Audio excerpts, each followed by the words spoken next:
बहुत शुक्रिया, बहुत शुक्रिया। और यहां से बढ़ेंगे अगली खबर की तरफ। बात पश्चिम बंगाल के सियासत से जुड़ी हुई, और क्यों आखिर पश्चिम बंगाल में टाटा को किसने सिंगूर से भगाया, ये सवाल आजकल मौजूद बना हुआ है। टाटा को सिंगूर से मैंने नहीं, सीपीएम ने निकाला था। पश्चिम बंगाल की मुख्यमंत्री ममता बनर्जी का दावा करके राज्य में एक नई बहस की शुरुआत कर दी है। ममता का दावा है कि टाटा की बहुचर्चित नैनो कार का उत्पादन यूनिट लगाने के लिए तत्कालीन बुद्धदेव भट्टाचार्य सरकार ने किसानों की जमीनों के अधिग्रहण में जबरदस्ती की थी। ममता बनर्जी का दावा है कि मैंने सिर्फ लोगों को उनकी जमीन वापस दिलाई, टाटा को वापस नहीं भगाया। सिलीगुड़ी में विजय सम्मेलन में ममता बनर्जी राज्य के निवेश लाने के प्रयास पर सफाई दे रही थी। उनका कहना था कि वो कोशिश कर रही हैं कि राज्य में निवेश आ सके। सम्मेलन के दौरान ममता बनर्जी ने बताना चाहा कि वे इन्वेस्टर्स की विरोधी नहीं है और वो निवेश लाना चाहती हैं राज्य में।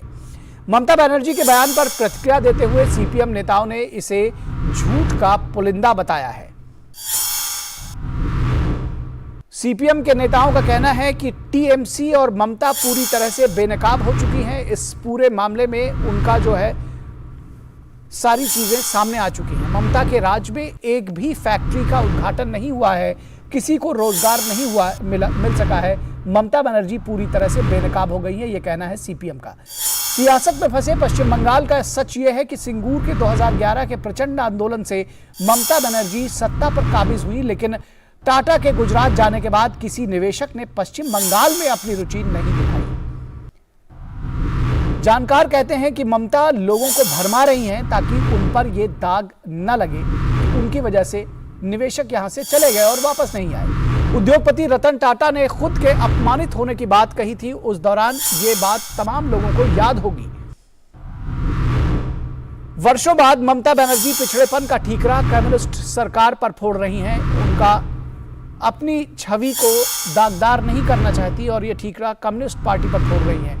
बीजेपी का दावा है कि राज्य के मंत्रियों के भ्रष्टाचार और स्कैम से घिरी ममता बनर्जी लोगों को दूसरे मुद्दों पर भटका रही हैं। सबसे बड़ा सवाल पिछले 20 वर्षों में गुजरात इन्वेस्टर्स के लिए क्यों फ्रेंडली स्टेट बना, जबकि इसी दौर में टाटा जैसे महान शख्सियत को सिंगूर से भागना पड़ा। यह एक बड़ा सवाल है कि आखिर दो राज्यों में किस तरह से इस तरह का डिफरेंस देखा जा सकता है। गुजरात में इन्वेस्टर्स के लिए एक जिसको कहते हैं कि पलक पावड़े बिछाकर वहां इंतजार किया जाता है और पश्चिम बंगाल की ओर लोग रुख नहीं कर रहे हैं। तो ये जो अंतर है आखिर क्यों है, आइए सुनते हैं कि ममता बनर्जी ने कहा क्या। आखिर কেউ কেউ বাজে কথা বলে বেড়াচ্ছে আমি টাটাকে তাড়িয়ে দিয়েছি, টাটা চাকরি দিচ্ছে। আরে টাটাকে আমি তাড়াইনি, সিপিএম তাড়িয়েছে। আমি পলিটিক্যাল কথা এখানে বলতে চাই না। আপনারা লোকের জমি জোর করে দখল করতে গেছিলেন, আমরা জমি ফেরত দিয়েছি। और इस पूरी खबर पर बातचीत करने के लिए हमारे साथ हमारे संवाददाता प्रसेनजीत बख्शी जुड़ रहे हैं। स्वागत है आपका। और साथ ही साथ दो खास मेहमान, शिशिर भजोरिया जो कि बीजेपी के प्रवक्ता हैं और राजीव तिवारी जो कि टीएमसी से हैं, वो हमारे साथ जुड़े हुए हैं। आप तीनों का स्वागत। और सबसे पहले हम इस वक्त आएंगे अपने संवाददाता के पास में और बात करेंगे प्रसेनजीत से। प्रसेनजीत, ये इतने अरसे बाद आखिर जो ये मुद्दा वहां उठा हुआ है, किस तरह से ये पूरा घटनाक्रम रहा है और कैसे अचानक सिंगूर की बात फिर से सामने आ गई, कैसे देखते हैं इसको? देखिए निखिल, मैं ये कहना चाहूंगा कि इसमें अगर सीपीआईएम या वामपंथियों ने अपने आप को बेकसूर साबित करने की कोशिश करे तो वो उसमें भी सच्चाई नहीं है। लेकिन इसके साथ साथ जैसे आपने सवाल पूछ रहे कि अचानक ममता बनर्जी इस बात को क्यों उछाली है, तो ये सवाल जरूरी है कि अचानक क्यों। आगे पीछे इसका कोई सीक्वेंस नहीं था, लेकिन फिर भी इस बात को क्यों, और वो भी सिलीगुड़ी में जाके, वो भी एक विजया सम्मेलनी जिसके साथ राजनीति का कोई संबंध नहीं है। समझना ये चाहिए निखिल कि पिछले कई महीनों से बंगाल की जो स्थिति है, जिस तरह से मंत्रियों ने और काफी विधायक ने और एजुकेशन सिस्टम के सब लोगों ने जेल के अंदर गए हैं, चाहे सीबीआई की पकड़ में है, चाहे एनफोर्समेंट डायरेक्टरेट की पकड़ में है जी, इस सारे बातों से नजर घुमाना ये ममता के लिए काफी जरूरी। दूसरी बात यह है कि करीब 580 दिन कुछ बच्चों ने धर्मतला पर हमारे प्रेस क्लब की बाजू में बैठे हुए हैं, नौकरी की मांग करते हुए, और इसके कोई जवाब नहीं है ममता सरकार के पास। पिछले 72 घंटे सॉल्ट लेक में एक ही कारण से कुछ अलग कुछ गुटों ने, कुछ नौकरी मांगने वाले या पाने वाले लोग, बच्चे बच्चियां ने, इन लोगों ने रात भर बैठे हुए हैं सरकार के खिलाफ।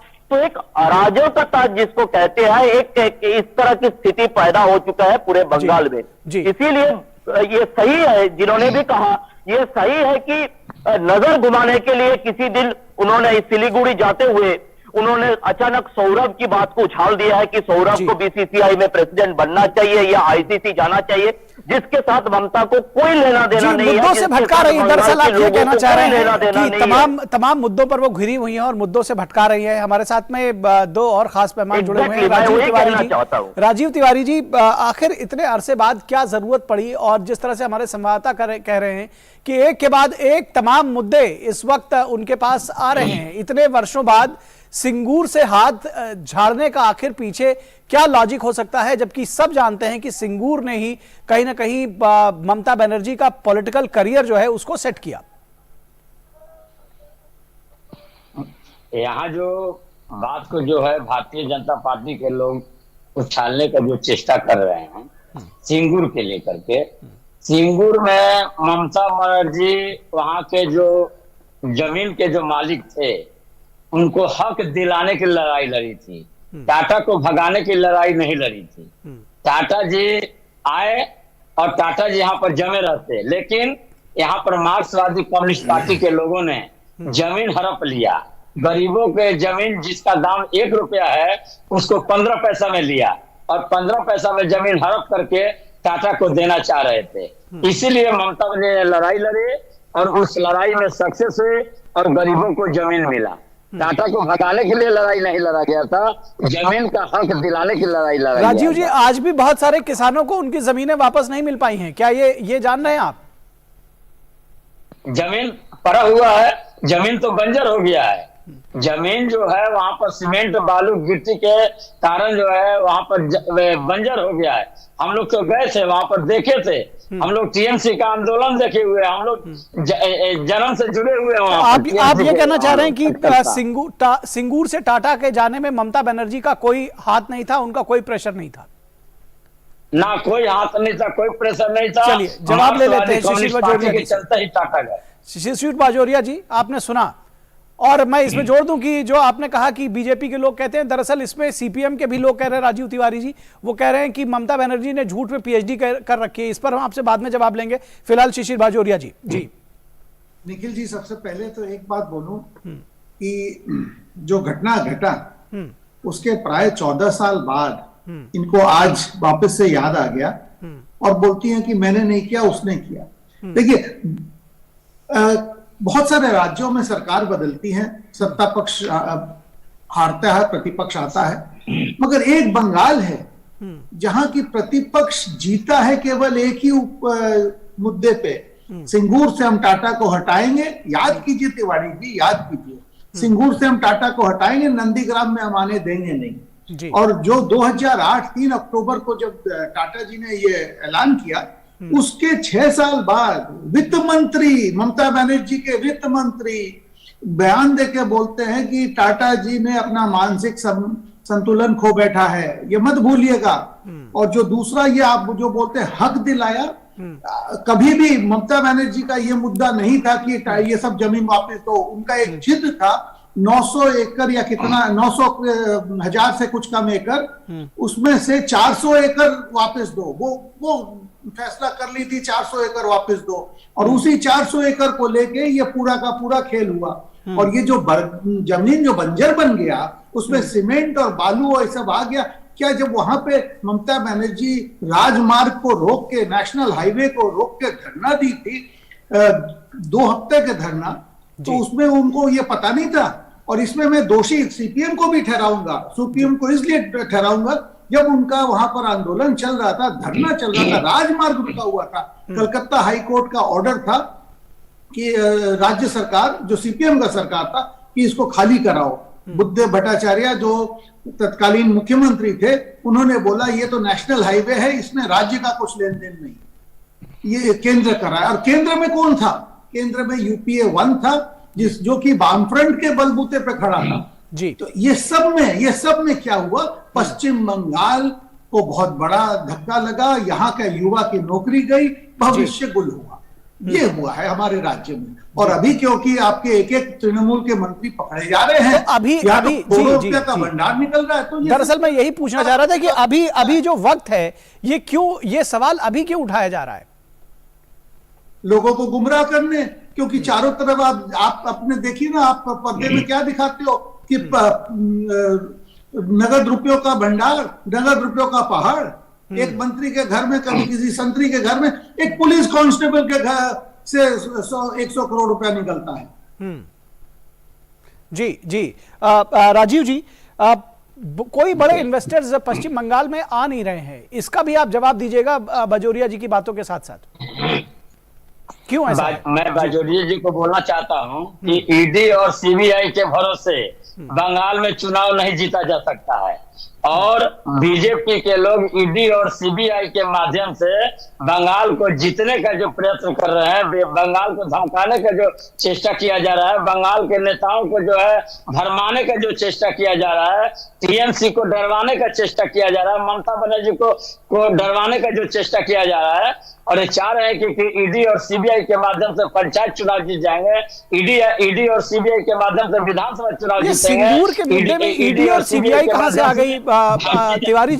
तिवारी जी मैं आपको टोकना नहीं चाह रहा, लेकिन सिंगूर के मुद्दे पर चर्चा हो रही है, इन्वेस्टर्स नहीं आ रहे हैं, सवाल आपसे ये पूछा गया है, आप जवाब दे रहे हैं कि ईडी और सीबीआई के जरिए सत्ता पाना चाहती है। जी, तो मैं चाह रहा हूँ, आपको बिल्कुल टोकना नहीं चाह रहा, लेकिन मैं चाह रहा हूँ कि जो सवाल पूछा गया उसका जवाब दें। जी जी। सिंगूर में जो है ममता बनर्जी वहां के जो जमीन के जो मालिक थे उनको बचाने का चेष्टा की, जमीन हड़पने का चेष्टा किया गया था, उनको बचाने का चेष्टा की। सिंगूर में आज भी जाइए, ममता बनर्जी का ही जयकार है, भारतीय जनता पार्टी के लोग जाए और एक तरफ ममता बनर्जी जाएगी, आप देखिएगा कि ममता बनर्जी को ही लोग चुनेंगे, वहां के टीएमसी के लोगों को ही लोग चुनेंगे, क्योंकि ममता बनर्जी ने लड़ाई लड़ करके पश्चिम बंगाल की जमीन को मजबूत की है।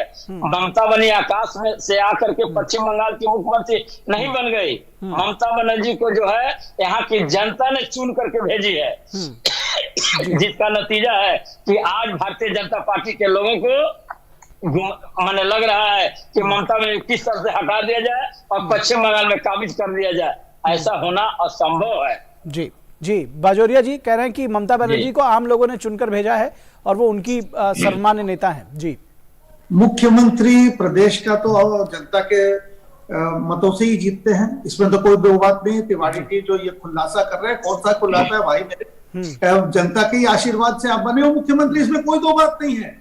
मगर यहाँ पर समस्या ये है कि जनता ने ही जिसको यहाँ प्रतिपक्ष का पद दिया है उसको यहाँ का सत्ता पक्ष मानता ही नहीं कि प्रतिपक्ष है। मगर मैं लोकसभा का बता दूं, लोकसभा यहाँ 42 आसन में वही जनता बंगाल में भाजपा को 18 सांसदों को जिताया, 42 में 18 कोई कम होते।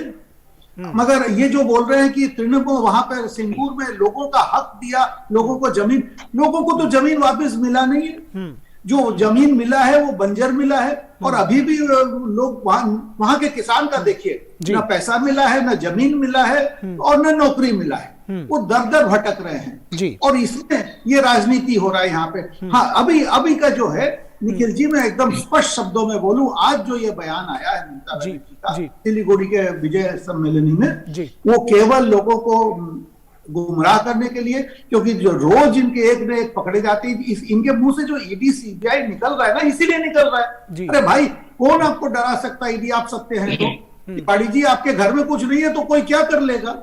मगर किसी के घर से 50 करोड़ निकलता है, एक पुलिस के कांस्टेबल के वहां से उसके टोटल दस्तावेज 100 करोड़। वो क्यों? क्योंकि वो एक इनके बहुत बड़े नेता अनुव्रत मंडल का देह रखी है। जी, तो ये तब या तो रोज अभी सुनते कहीं 100 करोड़ पे, 50 करोड़ पे। आइए ऑन ग्राउंड सिचुएशन जरा जान लेते हैं। आप लोगों ने कहा कि आम लोगों का जो रिएक्शन है वो जानते हैं, जमीन की जो हालात है। प्रसेनजीत, आपसे समझना चाहेंगे कि इस पूरे बयान पर, इस पूरी सियासत पर एक तो आम लोगों का रिएक्शन, और जो सिंगूर के किसान हैं वो कितना अभी क्योंकि बार बार ये बात हो रही है कि उन तक अभी जो उनकी जमीनें थी वो तमाम ऐसे किसान हैं जिनको अपनी जमीनें अभी तक नहीं मिली, उनका हक उनको मिला नहीं है। देखिए निखिल, चुनाव में लोग किसको वोट देंगे ये कोई तय नहीं कर पाया था। जिसको जहां मर्जी वहां वोट दे सकते हैं जी। इसका मतलब ये नहीं है कि जिनको वोट देकर लोगों ने जिताया है वो सब मामले में सही है, ये भी ठीक नहीं है। ये सही है कि ममता बनर्जी का लड़ाई उन किसानों को हक दिलाने के लिए है जो बात बताया जा रहा है, लेकिन हक किस बात की?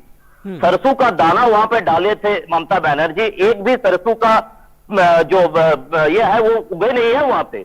तो इनको अगर जब पता है कि वो बंजर बन चुके हैं तो वो जमीन वापस लेने का क्या जरूरत था? वहां पे एक छठा जमीन भी किसी को वापस नहीं मिला। वापस मिला तो कागज में मिला, वहां पे कितने ही ये सही। आप वहां पे अगर जाइएगा तो वो आप जानते हैं दुर्गा पूजा की समय में वो सफेद फूल होते हैं, काश फूल, वो काश फूल का एक शानदार सा जंगल बना हुआ है, पूरा 961 एकड़ जमीन। तो कहानी यह है कि हमें यह समझना चाहिए कि इस समय पे अचानक ममता बनर्जी इस बात को क्यों उछाल दिए है। मैंने ये कहना चाहता, मैं कह रहा हूं है कि जो गुमराह करने की कोशिश सरकार की तरफ से, ममता बनर्जी की तरफ से किया जा रहा है पिछले कई दिनों से, ये उसी का सिलसिला है। क्योंकि सवाल उठने लगे हैं, सामने पंचायत की चुनाव है, सवाल उठने लगे हैं कि हमें मिला क्या है। सवाल उठने लगे हैं कि ये जो नोटों का बंडल ये अगर थोड़ा बहुत पंचायत तक पहुंच जाता तो हमको खाने को मिलता। सवाल ये उठ रहा है कि ये जो बच्चे लोग नौकरी के लिए धर्मतला में, ये सॉल्ट लेक में रातों रात के वन आफ्टर वन डे ये अपने दिन को यहाँ पे बिता रहा है भूख के मारे, पानी के बिना। तो इसका क्या नतीजा? ये सवाल उठ रहा है। चाहे देखिए भाई जो तृणमूल कर रहा है उसकी मैं उसको मैं ऐसा नहीं कह रहा हूं कि सारे आरोप उन्हीं के ऊपर जन्म देना चाहिए। आपको मैं एक बात बता दूं निखिल, एक हकीकत है जो तिवारी जी को पता होना चाहिए।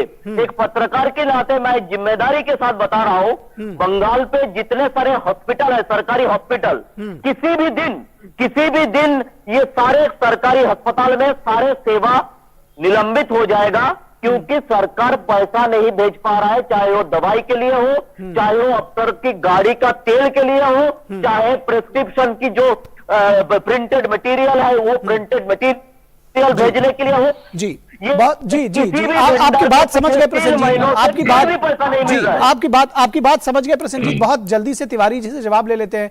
तिवारी जी, राज्य की हालत बहुत खराब है, राजनीतिक तौर पर भी तमाम चुनौतियां उनके सामने है ममता बनर्जी की, और सबसे खास बात है कि भ्रष्टाचार जैसी चुनौतियां, मंत्रियों के घर से जो है वो पैसों के ढेर निकल रहे हैं, और शायद यही वजह है, यह आरोप है कि मुद्दा जो है दूसरा ढूंढ रही है ममता बनर्जी, कभी सौरभ गांगुली कभी सिंगूर। पश्चिम बंगाल के हक का रुपया जो है केंद्र नहीं दे रहा है। हमारा पश्चिम बंगाल के हक का रुपया चाहिए। हक का रुपया लोगों को तनख्वाह देने के लिए, लोगों को तनख्वाह देने की जिम्मेदारी राज्य सरकार की। आप यूटिलाइजेशन, आप जानते हैं ना, यूटिलाइजेशन सर्टिफिकेट बोल के कुछ होता है, आप यूटिलाइजेशन सर्टिफिकेट दीजिए। यहाँ का विकास, प्रसन्नजीत दा, यहाँ का विकास को देख करके, ममता बनर्जी के विकास को देख करके सेंट्रल को जो है हिंसा हुआ, भारतीय जनता पार्टी के लोगों को हिंसा हुआ। भाई साहब कौन सा विकास? इन्वेस्टर्स 20 वर्ष से आ नहीं रहे हैं। विकास का परिभाषा आप लोग क्या है बताएंगे?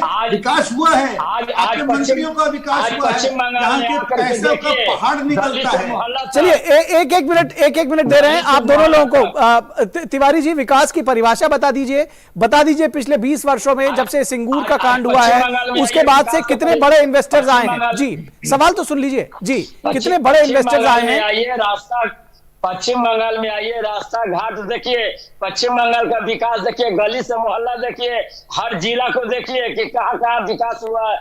सीपीएम को जिस तरह से विकास नहीं दिखाई दे रहा है, उसी तरह से भारतीय जनता पार्टी के नेताओं को जो है विकास नहीं दिखाई दे रहा है, क्योंकि उन्होंने काला चश्मा लगा रखा है। काला चश्मा जब तक लगा कर रखिएगा तब तक विकास नहीं दिखाई देगा। और सादा जो है चश्मा लगाइएगा तो विकास दिखाई देगा। कितना इन्वेस्टमेंट आया है, कितना इन्वेस्टमेंट भी बताते चलिए, इन्वेस्टमेंट भी बताते चलिए, फिर मैं जल्दी से आ जाऊंगा बजौरिया जी के पास।